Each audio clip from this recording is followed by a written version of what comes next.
Il était un peu plus de 22 heures.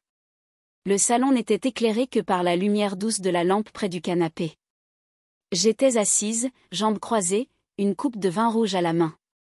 Mon chemisier, légèrement entrouvert, laissait entrevoir le collier qui reposait sur ma poitrine, et lui, Tom, était là, à seulement quelques centimètres de moi. Nous ne devions pas être seuls, mais le reste des invités s'était retiré plus tôt que prévu.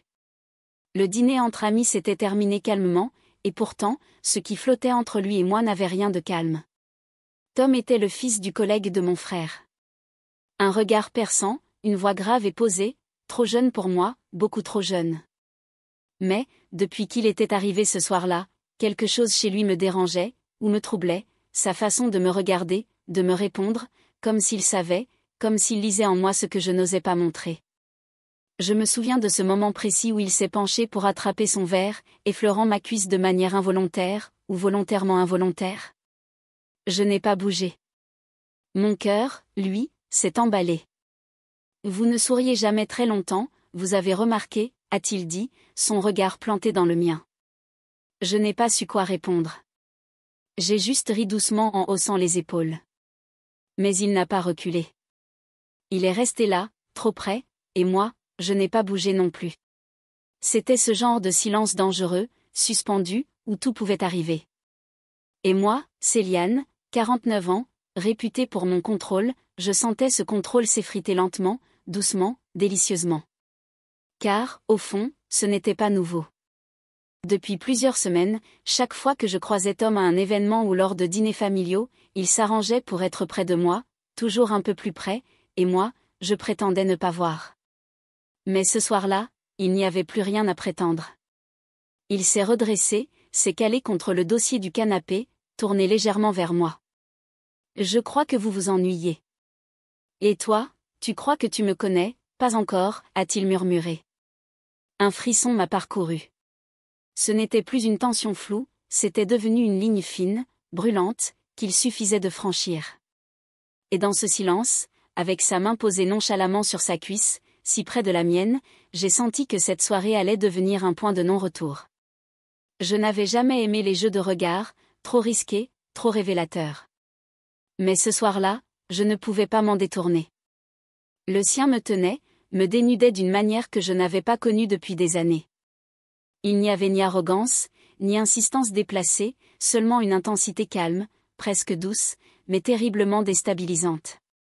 Je m'étais levée pour aller reposer mon verre dans la cuisine, prétexte, fuite. Je ne savais pas vraiment. Je voulais reprendre le contrôle, respirer, sentir autre chose que la chaleur qu'il avait laissée près de moi. Mais quelques secondes plus tard, je l'ai entendu derrière moi. « Vous partez déjà ?» a-t-il demandé en s'appuyant contre le cadre de la porte. J'ai souri sans le regarder, j'avais soif. Il s'est approché lentement, presque silencieusement. Je sentais sa présence dans mon dos, cette proximité trop franche, trop consciente. Il s'est arrêté à quelques centimètres, et cette fois, ce n'était plus seulement un jeu de regard, c'était une frontière qu'on frôlait ensemble. Je vous regarde depuis un moment, vous savez. Je me suis figée, mon cœur tambourinant dans ma poitrine. Pourquoi ? Il a hésité un instant, puis, parce que vous êtes la seule femme ici qui semble encore vivante. Je me suis retournée lentement. Nos visages étaient à peine séparés, mon souffle s'est suspendu. Cette phrase m'avait bouleversée plus que je ne l'aurais voulu. Et lui, il me regardait comme si j'étais autre chose qu'une femme de 49 ans, il me regardait comme un homme regarde une femme qu'il désire profondément. J'ai baissé les yeux, cherché une échappatoire, mais même mon propre corps me trahissait. J'avais chaud, trop chaud, mon chemisier collé à ma peau, et ses yeux glissaient lentement sur moi, sans honte, avec une douceur troublante. Il n'a rien fait de plus, il ne m'a pas touché, mais ce qu'il m'a dit ensuite a suffi à faire s'effondrer les dernières barrières. Je me suis toujours demandé ce que ça ferait d'embrasser une femme qui sait. J'ai cru que mes jambes allaient céder, car je savais exactement ce qu'il voulait dire, pas une femme naïve, pas une fille perdue dans l'euphorie, mais une femme qui connaît son corps, ses limites, ses désirs, une femme comme moi. Et dans ce silence tendu, dans ce souffle partagé, j'ai compris qu'il n'y aurait plus de retour en arrière. Je ne l'avais pas revu depuis cette soirée-là, pas directement, pas vraiment, mais ces mots résonnaient encore dans ma tête comme un frisson qu'on n'arrive pas à chasser, une femme qui sait. C'était bien plus qu'un compliment, c'était une permission, une provocation douce, et depuis, tout avait changé. Le lendemain, je l'ai trouvé dans le salon, seul, assis sur le canapé, un livre entre les mains. Je crois qu'il savait qu'il m'attendait. Il a levé les yeux vers moi, et quelque chose s'est tendu encore une fois. Cette fois, je ne me suis pas reculée. Je suis venue m'asseoir à côté de lui, à une distance raisonnable d'abord, mais même là, je sentais son corps, cette énergie discrète, contenue, presque respectueuse, mais indéniablement masculine. Il m'a regardée, et j'ai vu dans son regard la même hésitation que la mienne, le même désir étouffé par la raison. J'ai osé lui demander à voix basse, presque comme une confession, « Est-ce que tu regrettes ce que tu m'as dit ?» Il a refermé lentement son livre, s'est tourné vers moi et m'a répondu avec une assurance calme. « Non. Je regretterais plutôt de ne jamais le dire. » Et là, le silence s'est installé, un de ces silences lourds, chargés, où même la respiration devient gênante.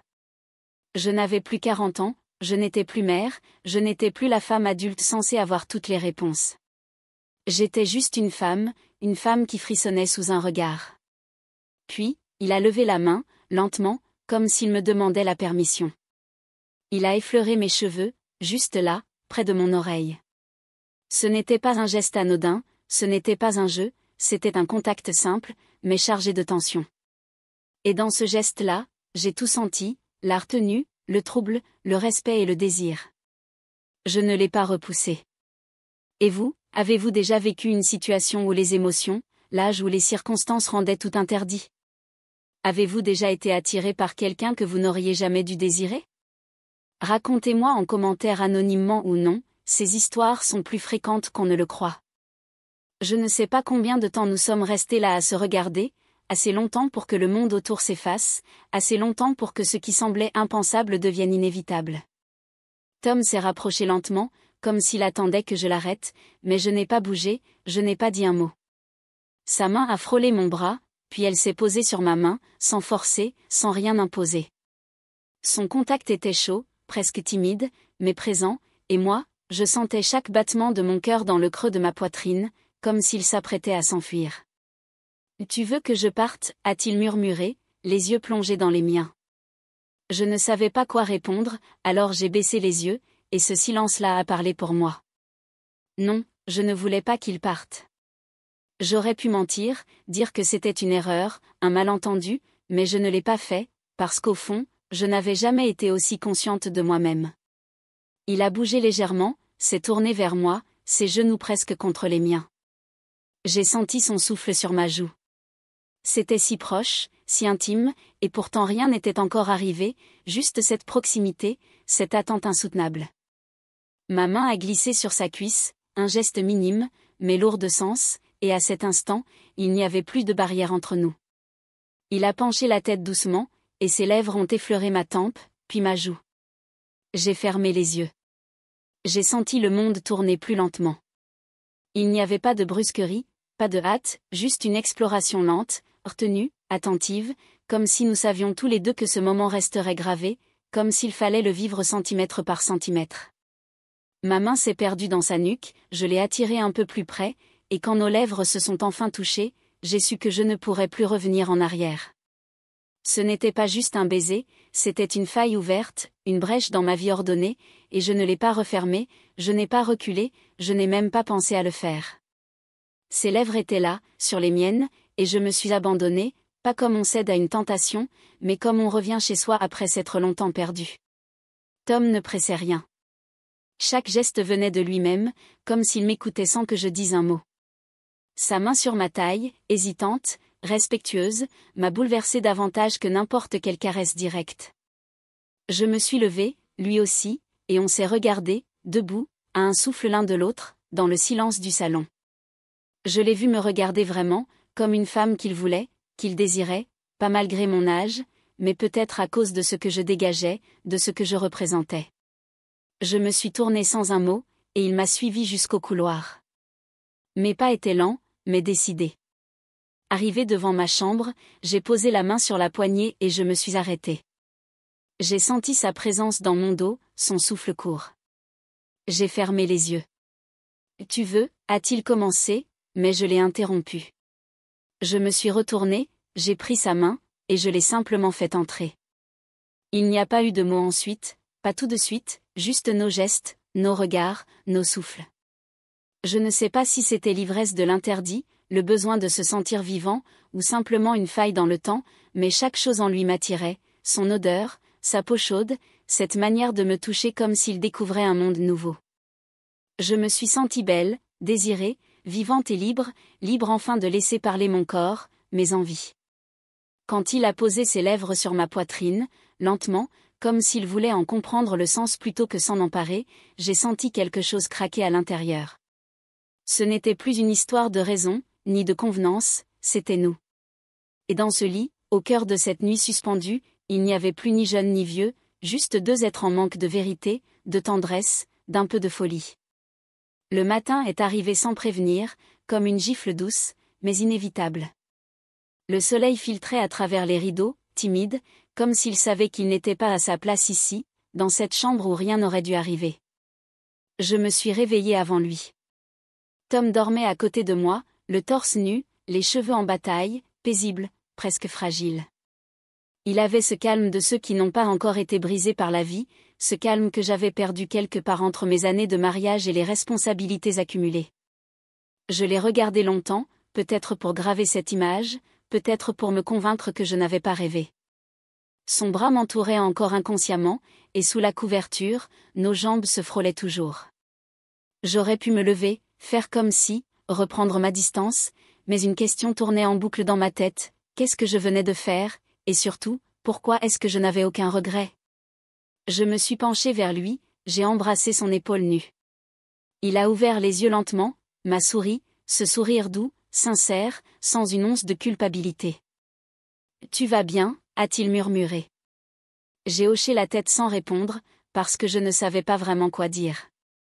Nous avons passé cette journée dans un étrange entre-deux. Il m'a aidé à préparer le déjeuner, nos gestes étaient plus tendres, nos regards plus chargés, mais nous savions tous les deux que quelque chose avait changé définitivement. Les jours suivants ont été faits de petits instants volés, des baisers discrets dans le couloir, des silences qui en disaient long, des sourires échangés autour d'un thé. Ce n'était plus juste une cohabitation, c'était devenu un lien secret, mais réel. Et pourtant, on ne l'a jamais nommé, ni lui ni moi, peut-être parce que ce qui est trop beau, trop fragile, n'a pas besoin de mots. Je ne sais pas où cette histoire mènera, peut-être n'était-elle qu'un moment, un éclair dans ma vie rangée, mais je sais que ce qu'il m'a donné, je ne l'oublierai jamais. Il m'a rappelé à moi-même, à mon corps, à mes émotions. Et dans cette maison où tout était si bien organisé, il a mis un peu de désordre, mais un désordre qui ressemblait à la vie.